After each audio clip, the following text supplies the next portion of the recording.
Tilea's Troubles, Part 59, by order of the Praepositus Generalis. The City of Remas, Spring 2403, at the ruins of Tragustan's Forum. Brother Vincenzo, admonitor of the Disciplinati di Morr, and thus Father Caradelio's right-hand man, stood motionless as three more dedicants approached the ruins. He carried his staff of office, the brass top containing the holy relic of St. Alberdin's upper teeth, while at his side hung a flask of thrice blessed water from the sacred spring at Tabinu, a potent ward against vampires, the mere touch of which would burn and blister their skin more horribly than aquafortis would living flesh. His many-layered robes were voluminous, the sleeves so wide they hung to his knees, his heavy woolen hood almost entirely obscuring his eyes. The guards, posted in a wide circle about him, gave the newcomers no heed, instead continuing to peer purposefully out into the surrounding woods, whilst clutching their spears and polearms. This was just another of several such visiting groups that day, neither the first nor the last, and like the rest they were attired in the grey and red robes favoured by dedicants of the Disciplinati di Morr. In such circumstances, the guards' inattentiveness was understandable, but it now occurred to Vincenzo it might well prove dangerous. For all anyone knew, these three could be assassins in disguise, a sinister possibility made no less likely by the fact that two of them wore the hoods so common among dedicants, one having an entirely concealed face. As they drew close, Vincenzo focused on the one face he could see, for the man wore only a large sacchetto cap upon his head. He was pleased to discover it was Brother Gaspare. Further reassurance was provided by the fact that Gaspare carried a sword, his left hand clutching the pommel, which would be odd indeed if he were an unwilling captive being used by the others to gain proximity. Nevertheless, now was not the time to make assumptions. This was a day of many murders and multiple treacheries across the length and breadth of the city. Success required calculated risks, not unnecessary ones. "Halt," he ordered, while they were still 10 yards away. "Speak." It was Gaspare who replied. "By your leave, Brother Vincenzo, we have come to report the southern quarter is almost completely taken. Only a handful of dwellings remain barricaded against us, none of any significance, and their defiance cannot last." "Praise be to Morr," prayed Vincenzo. "So the Palazzos are already taken, both Capistrani and Ordini?" "Aye, brother, both of them. Some Capistrani bravi made a stand on the Ponte Sistotti, having lit a great fire on the Ponte Ruptus to ensure none of us could pass there instead. There were not many, but Marshal Raimondo and the Brothers of Righteous Pain did not even stop to count them before charging the bridge. Once those few were slain, the rest, beyond the bridge, lay down their arms. They protested that, unlike those fools already dead, they never wanted to fight. The palazzo gates lay open, and Roberto Capistrani led prayers of thanks that we had so righteously corrected the rebellious bravi serving his foolish nephew on the bridge." "Still, he was taken prisoner, yes?" "Of course." "And his nephew?" inquired Vincenzo. "Either fled or hiding. Marshal Raimondo is searching for him now. If he is in the palazzo, he will be found." Vincenzo was surprised at this news. He had expected considerable resistance from such a family as the Capistrano. The Reman nobility's long and bloody history of time-honoured hatreds had spurred many a clash of arms between them, even full-blown sieges. The duels, disputes and disagreements between their petty armies of bravi could turn a street red, and their pride made them famously obdurate. Perhaps the ease of victory was Morr's work.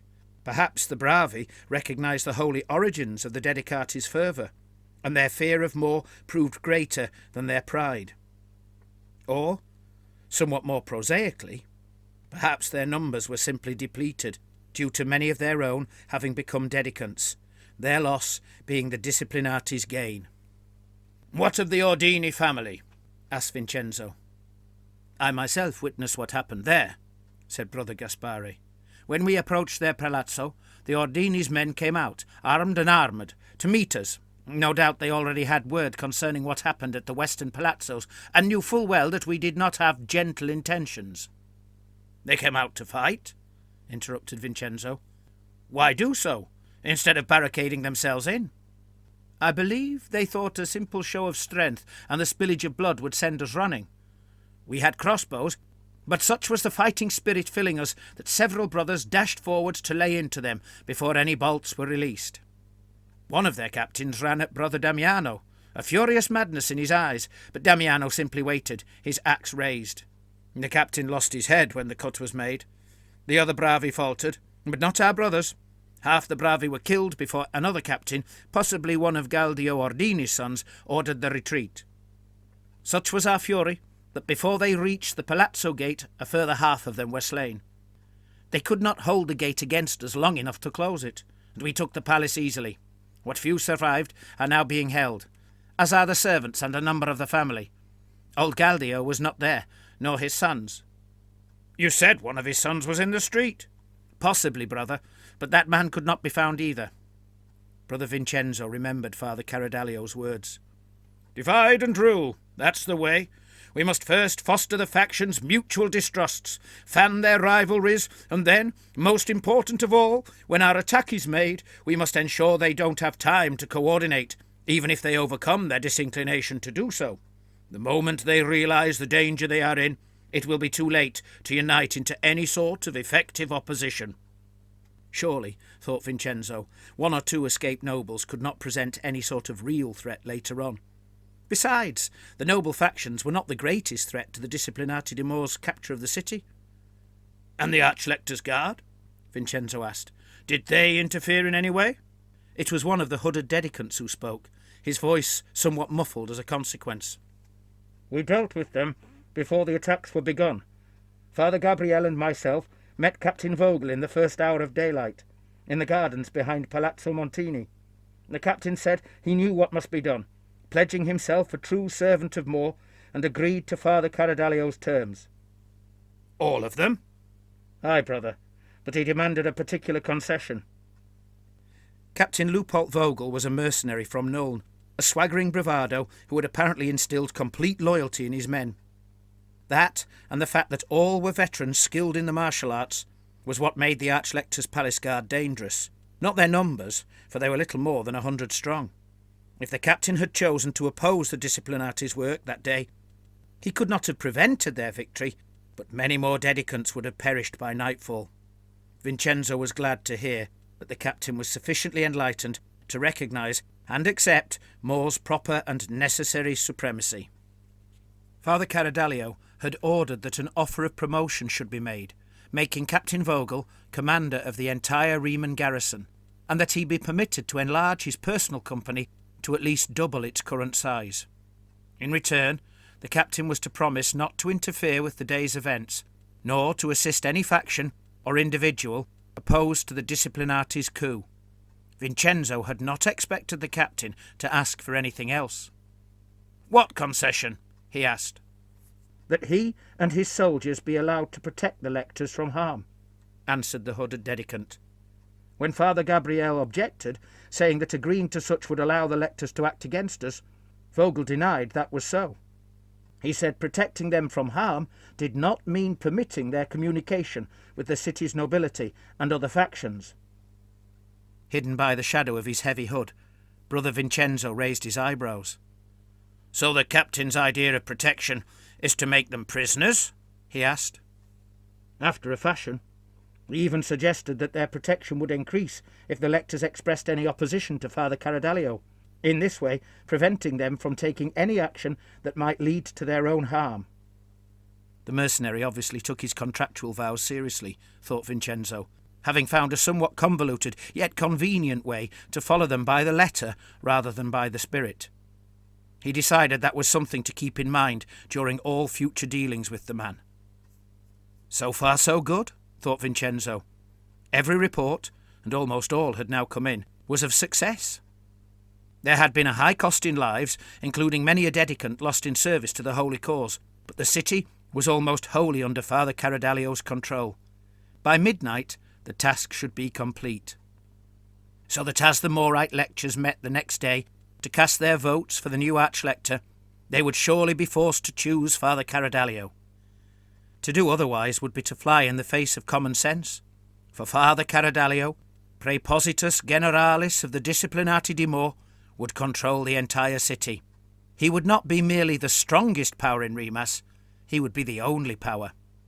Once he also had the Archlectorship, then his most holy and enlightened rule would be complete. With luck, it would happen just in the nick of time, for umpteen forces loomed outside the city of Remas, threatening at the least to upset the ascendancy of Morr's true church, and at the most to destroy the city completely. Any one of these forces could arrive at any hour. Captain General Scarangella might return with the remnants of the Reman army, declaring martial law, and thus his own rule. Or perhaps Razgaboldagut's double army of ogres would outmanoeuvre the Captain General and attack first. It was even rumoured that the mercenary Compagnia del Sole, newly arrived from Astalia at the nearby port of Urbino, had been contracted by Luigi Grassica and Overlord Matuzzi to seize the city for them. Worst of all, the vile and abominable, unliving army of the Vampire Duchess seemed again to be moving southwards. Once Father Carradalio, guided by Morr's spirit, was in possession of the church, city and army of Remas, his forces swelled by legions of fanatical dedicants, then decisive action could at last be taken. In the past, Remas had been too slow to respond, what with a dithering overlord and an uncertain clergy. For years, the first response to danger was to issue declarations and warnings, to plead for aid from neighbouring principalities, or to hire another company of mercenaries to sow into the realm's patchwork army. As Father Carradalio had preached to a throng of dedicants only the day before, "We are the living embodiment of Morr in this world, his eyes and ears, his voice and limbs. As such, we already command the citizens' fears, for all people must die, and all fear what will become of them when they do. Once we take the reins of worldly power, then, in time, the people's hearts and souls will belong to us too. For only those who yield unto Morr's true church will be permitted to prosper. If Remas is to survive, if the living of Tilea are to defeat the unholy wickedness that threatens to swallow us whole, consuming both our bodies and souls, we must first annihilate all enemies of the faith, both those within the church and without, purifying the clergy, cleansing Remas, and forging a mighty army of blessed dedicants through which Morr's mighty will can be channelled in furious anger."